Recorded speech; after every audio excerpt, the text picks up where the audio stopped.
بیشتر آدمان با واژه پونکتوال آشنا هستند.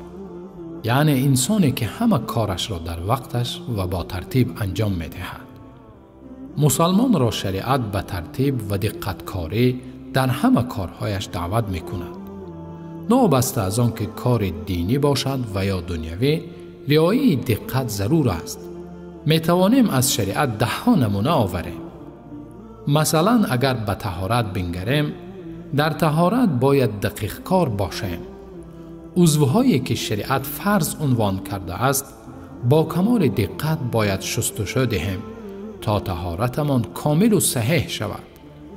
این عبادت تا این حد دقیق است که فقها اندازه دست، مساحت روی، مقدار موی سر و غیره را به تفصیل آورده‌اند و در این باب حدیث‌های زیاد و کتاب‌های بیشمار نوشته شده است.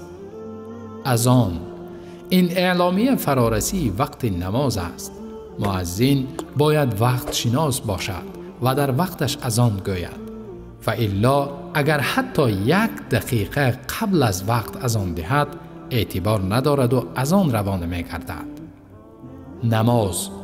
نماز در یک شبانه روز 5 مراتبه و در وقتهای معین فرض گردیده است. اگر در وقت معین ادا نشود جایز نمی گردد. نماز بامداد وقت خود را دارد. نماز پیشین هم. اینچنین عملهایی که در داخل نماز اجرا کرده می شود دقیقاً.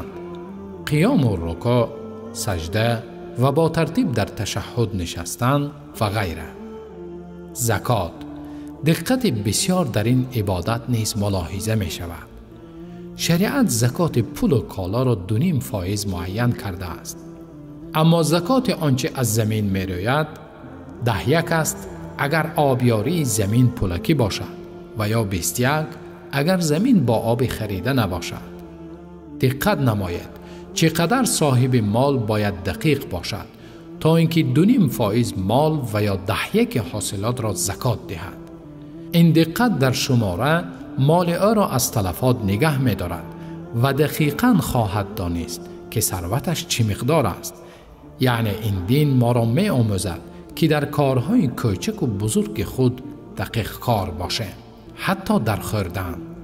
در حدیث آمده است که پیامبر صلی الله علیه و سلم گفتند: چند لقمه خورده کافی است که کمر فرزند آدم را راست دارد.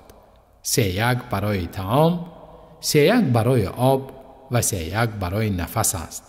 روایت امام ترمذی. پس بر ما عیان گشت که این دین ما را در امور تازگی، در عبادت، در پرداخت زکات و حتی خوردن که عادت معمولی است به دقت کاری امر کرده است. ولی متاسفانه امروز ما مسلمانان با دور شدن از تعلیمات دین حنیف دقت و ترتیب را در حیات خود چندان رعایت نمی کنیم. امروز پرچم دقیق کاری را آلمانی ها، ژاپنی ها و یا دیگر ملت های از این دین بیخبر در دست دارند. با امید بازگشت به تعلیمات دین مبین اسلام.